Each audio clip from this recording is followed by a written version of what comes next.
नमस्कार।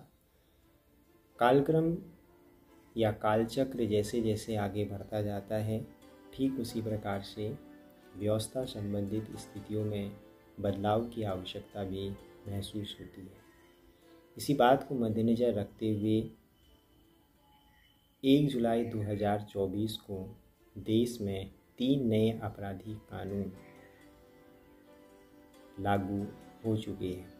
यदि कानूनों के परिप्रेक्ष्य में बात की जाए तो भारतीय न्याय संहिता, भारतीय नागरिक सुरक्षा संहिता, भारतीय साक्ष्य अधिनियम, ये 3 नए कानून देश में नई व्यवस्था को स्थापित करने में अपना योगदान देंगे।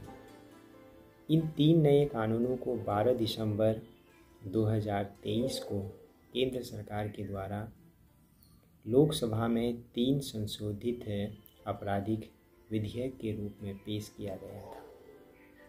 20 दिसंबर 2023 को लोकसभा, 21 दिसंबर 2023 को राज्यसभा में ये विधेयक पारित हुए थे और 25 दिसंबर 2023 को राष्ट्रपति महोदय के हस्ताक्षर के बाद यह कानून का रूप इन्होंने धारण कर लिया था और 1 जुलाई 2024 से देश भर में इन्हें लागू करने का निर्णय लिया गया था। यदि इन कानूनों के परिप्रेक्ष्य में संक्षिप्त रूप में अगर प्रकाश डाला जाए तो भारतीय दंड संहिता, उसमें 511 धाराएं पूर्व में थी और उसका स्थान अब भारतीय न्याय संहिता ने लिया है। इसमें 358 धाराएं वर्तमान में सम्मिलित हैं। संशोधन के जरिए इसमें 20 नए अध्याय शामिल किए गए हैं। 33 उपधाराएं जो हैं उनमें सज़ा की अवधि को बढ़ाया गया है और 83 जो अपराध हैं उन अपराधों में जुर्माने की धनराशि में वृद्धि की गई है और 23 जो अपराध हैं उनमें अनिवार्य तौर पर न्यूनतम सज़ा का प्रावधान भी किया गया है और 6 अपराधों में सामुदायिक सेवा की सज़ा का प्रावधान भारतीय न्याय संहिता के अंतर्गत किया गया है। जहाँ तक हम CRPC में बदलाव के परिप्रेक्ष्य में बात करें तो आपराधिक प्रक्रिया संहिता अर्थात CRPC की जगह अब भारतीय नागरिक सुरक्षा संहिता ने ले लिया है। जहां पूर्व में आपराधिक प्रक्रिया संहिता में 484 धाराएं थी तो वर्तमान में भारतीय नागरिक सुरक्षा संहिता में 531 धाराएं हैं और नए कानून में 177 जो प्रावधान हैं वह बदले गए हैं, जबकि 9 ऐसी धाराएं हैं और 39 जो हैं उपधाराएं इसमें जोड़ी गई हैं। इसके अतिरिक्त 33 जो धाराएं हैं उन धाराओं की समय सीमा निर्धारित की गई है। तो ये स्थितियां कहीं न कहीं पर कानूनी प्रक्रिया और स्वरूप स्थिति को दर्शाते हैं। अब हम भारतीय साक्ष्य अधिनियम के बदलाव के परिप्रेक्ष्य में बात करें तो पूर्व में जो भारतीय साक्ष्य अधिनियम था उसमें 167 धाराएं थी, जिसके अंतर्गत 5 प्रावधानों को निरस्त किया गया है और 23 प्रावधानों में इसमें बदलाव किए गए और एक नया प्रावधान जोड़ा गया है और इस तरीके से जो नया भारतीय साक्ष्य अधिनियम है उसमें 170 धाराएं हैं और गंभीर अपराधों के लिए इसमें फॉरेंसिक जो जांच है उसको अनिवार्य किया गया है। तो ये इसका कुछ एक मुख्य जो संक्षिप्त में प्रावधान थे नए कानूनों के अंतर्गत ये किया गया है।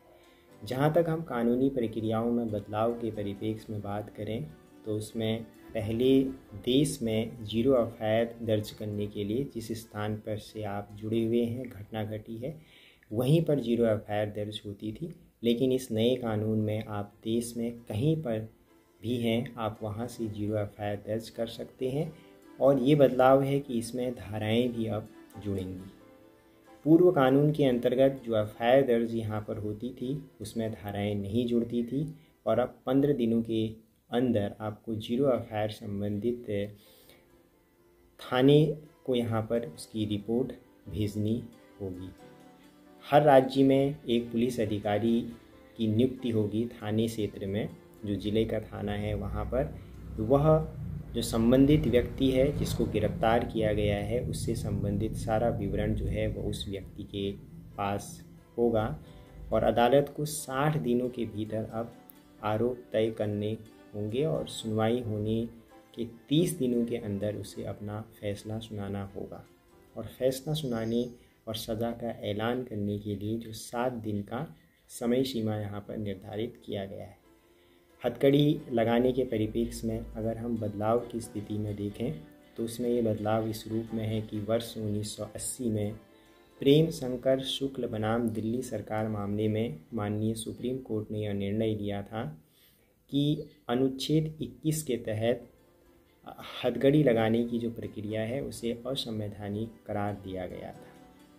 कोर्ट ने इसमें ये कहा था कि अगर किसी कैदी को हथकड़ी लगाने की आवश्यकता महसूस होती है तो उसका कारण ये दर्ज करना होगा और मजिस्ट्रेट की अनुमति लेनी होगी। लेकिन अब नए कानून भारतीय नागरिक सुरक्षा संहिता की धारा 43 उपधारा 3 में गिरफ्तारी या अदालत में पेश करते समय कैदी को हथकड़ी लगाने का प्रावधान किया गया है। उससे संबंधित जो उपबंध हैं वो इस रूप में है कि अगर कोई कैदी आदतन अपराधी है या पहले रियासत से वह यहाँ पर भाग चुका है, संगठित अपराध, आतंकवादी गतिविधियों में शामिल है, ड्रग्स से जुड़े अपराध में शामिल है, हथियार, गोला बारूद, दुष्कर्म या नकली सिक्कों, नोटों की तस्करी, मानव तस्करी, बच्चों के खिलाफ यौन अपराधन या राज्य के खिलाफ अपराध आदि ऐसे बहुत सारे विवरण हैं। इससे संबंधित अगर वह जुड़ा हुआ है तो ऐसे कैदी को हथकड़ी लगाकर गिरफ्तार किया जा सकता है या मजिस्ट्रेट के सामने पेश करने का इसमें प्रावधान किया गया है। दया याचिका में भी बदलाव का इसमें कुछ बिंदु हैं।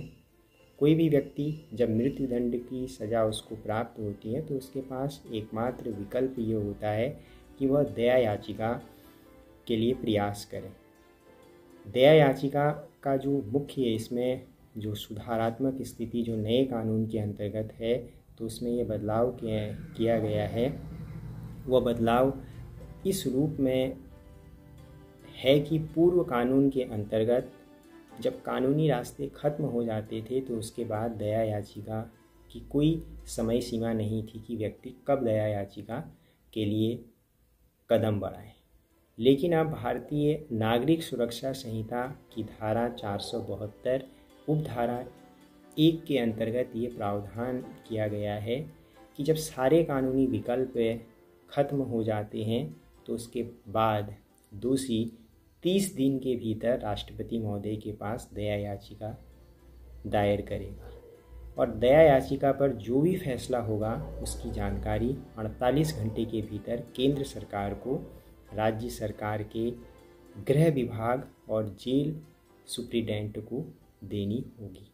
तो ये कुछ ऐसे प्रावधान हैं जो नए कानून के अंतर्गत किए गए हैं और इस नए कानून का जो बदलाव स्वरूप है वह व्यवस्था प्रक्रियाओं में ज़रूर दिखाई देगा।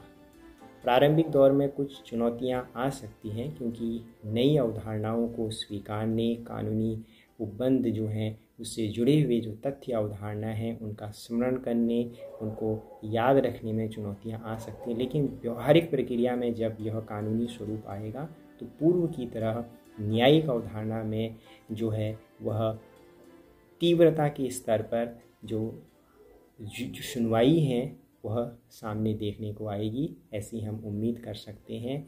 और परिवर्तन की जो एक अवधारणा जिस सोच के साथ इसमें कदम बढ़ाया गया है उसे सार्थकता प्राप्त होगी, ऐसी उम्मीद की जा सकती है। धन्यवाद।